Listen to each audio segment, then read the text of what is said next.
If I were starting online in tech, here are 10 advices I'm going to give myself as a beginner. Of course, these are just my personal opinion. You could have some reservations concerning that, but they are just my 2 cents. If you are triggered, go make your own YouTube video and share yours.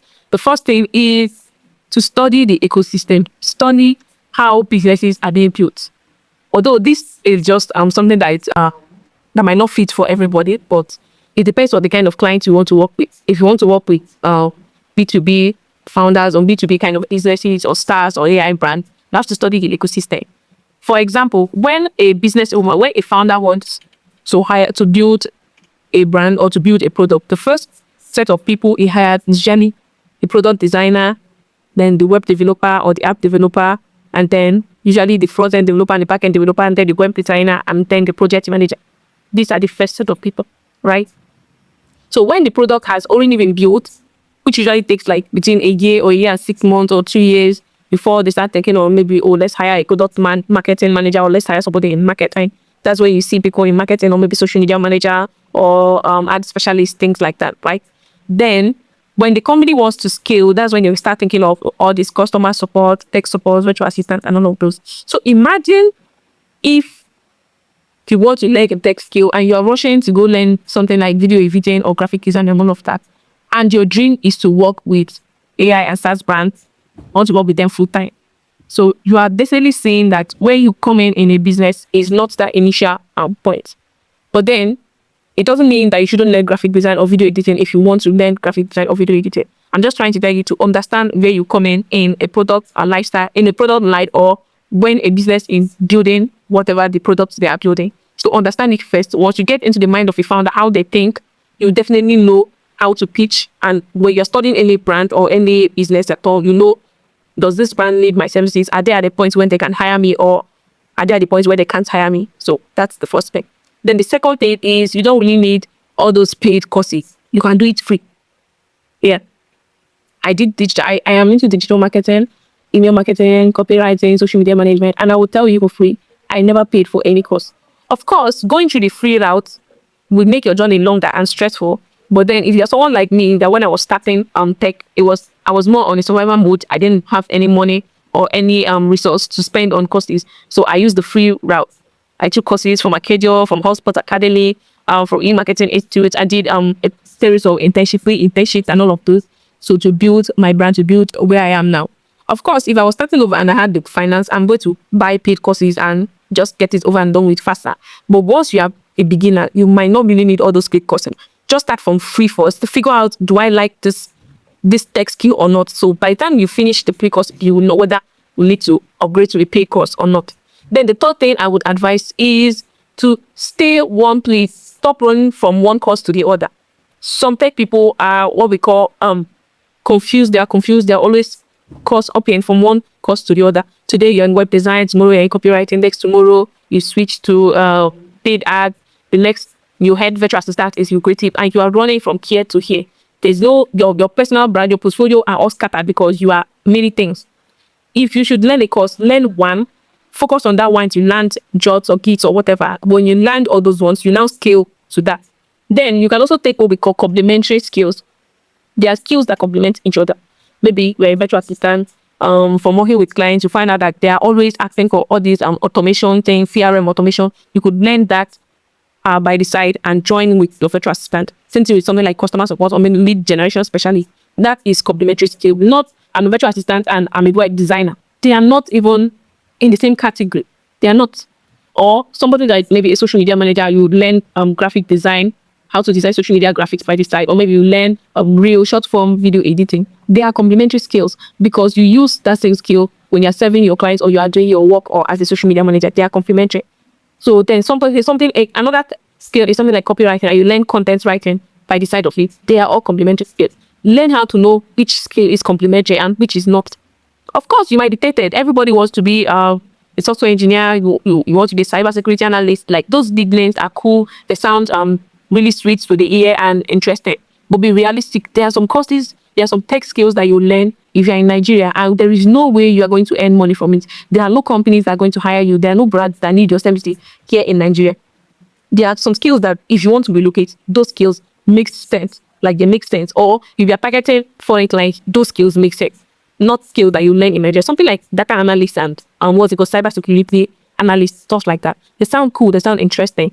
But how many firms, how many brands in Nigeria is going to hire you as such?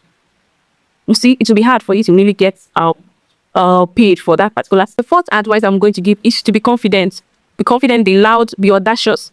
Because one thing I learned in this tech journey is that most people that make noise online or social media or wherever are not really the people that have the perfect skills. They are not the most experienced, but because they are unashamedly promoting themselves, they are not shy about it. They are always making noise about it. People see them more and see them as the experts. So that's why they are getting the jobs.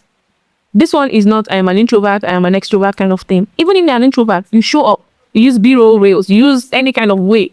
Show up, post your picture, use text. If you're not comfortable showing your face on camera, there are things to do. Be loud, be audacious. It's your skill. You have a skill that people need. They need to pay you for you to provide such services. Don't be shy about it. Then the fifth one on the list is focus on landing your first client or your first job. Yes. Focus on that. Leave all those fancy, let me go and start making content on social media. Let me buy fancy gear. Focus on landing your first client or your first job. That should be your main goal. There's this confidence that comes from learning a skill, then being able to earn money from that skill. It gives you a certain confidence boost, right? So that's why you should focus on landing your first job or your first client. Then when you land that first job or that first client, deliver and over deliver. Make sure you impress them to the extent that they give you testimonials. Yes, because those testimonials are really going to help you. You're going to use it for your portfolio. You're going to use it to post your social media content. You are going to make noise about it. Impress them. Do a very good job. So then the next advice I'm going to give is to try and land your second client. Try to land your second client. By the time you finish the first job or your first client's work or anything, you have to sit down, think about how the job went, what went well, what went wrong. Do I need to improve anything? Did I make any mistake? What do I need to do to make this journey more seamless, more better? So when you think of that, by the time you're getting your second client, you've corrected any mistakes or any impressions or whatever it is that you did not do very well in the first points, right? And by the time you're getting your second client, in your mind, you're already feeling like a pro or like a force, right? Bye-bye imposter syndrome. You will not be feeling that imposter syndrome anymore because you're confident that people love your skill to the extent that they are paying for this. And it will help you to pitch higher, to charge higher, to get like better paying clients. The next advice I'm going to give is to always document your processes. For instance, if you're a social media manager, before you start managing their socials or whatever it is, always take a screenshot of the before so that at the end of you working with them or you've maybe implemented some strategies, by month 1, month 2, or month 3, you can take a screenshot of after. So that when you are showing your work, you can use the before and after and show what you really achieved, right? So those things will really help you, those things will demarcate you from people who are just telling, but you are showing what you did, not just by telling, you're showing. Then the next advice I'm going to give, this one is also very important, especially if they're a Nigerian freelancer, is to invest in your tools. I know you'll be tempted to buy that cup monitor, those fancy lights, those podcast microphone and all of those things that really sound cool. But my dear, if you can invest in a solar panel or something that gives you constant electricity keys to, then the second thing is something that will give you a high internet connection speed. Those are the two things that always wear freelancers out in Nigeria: electricity and internet connections. So when you're landing your first or second client, the money that you earn from that, please use it to invest in the right thing, because you don't want to lose opportunities because your internet was so slow, or you couldn't join a meeting because there was no light, or you couldn't power your laptop. All those excuses. You don't really want to be in a situation where they held you back. Time is to invest in friends and communities. Yeah. Being a tech bro or a tech piece, working remotely, doing freelance, it can really be boring, can be stressful, can be lonely. But what makes it easier is to have friends, is to join communities. So those communities, you meet like-minded tech people too that can relate to your struggle, so that you bounce off ideas, you share you share opportunities, things like that. It really helps. It makes like a little bit easier and more enjoyable. Invest in those friendships. Some of those communities, some of those resources might be paid, but it's an investment you're making for yourself. So you pay. I'm not saying it's a must you pay. I've not joined any paid communities before. But then if there are some that you are going to join and you know that you benefit from that, please, by all means, do join. You spend money to get money. The last advice I am going to give is to invest that money that you are making. Have savings. Because the downside of being a freelancer is there are usually what we call the giant months, and then we have the months of surplus, like you're having repeated clients, you're having 3, 4 clients, you're even outsourcing work to your fellow freelancer. Like if you're so comfortable, there's money rolling in, stuff like that. In those moments of surplus, you are supposed to save, invest in stock, diversify your income. Make sure that you're saving something, you have money stashed somewhere, so that when you enter those dry spell, those dry months, you won't get frustrated, you won't get depressed because there's nothing coming in. And usually the problem comes because when you were having those surplus, you're already accustomed to the high standard of living, you don't manage anymore, you're just like chilling and balling with the big boys, things like that. So by the time you enter into the dry spell, the dry month, it's usually hard for you to adjust and go back to the managing part, to the management, and managing, and try to just adjust and be that low key kind of person again, because you're already used to the high end. So what will save you in those savings, those stock, whatever it is that you've invested in, there are apps that you can use in Nigeria. You can use Bamboo, you can use First, you can use First.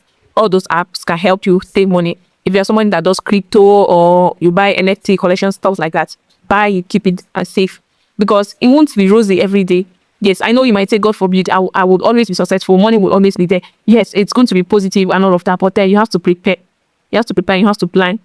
Yes, you have dreams of what you want to do in future. You have family, you have bills, you have responsibility, and you need to save, you need to plan for that. So there you have it. Those are the 10 advice I'm going to give to myself if I was a newbie in tech. So which of this advice is made sense to you? Drop in comment.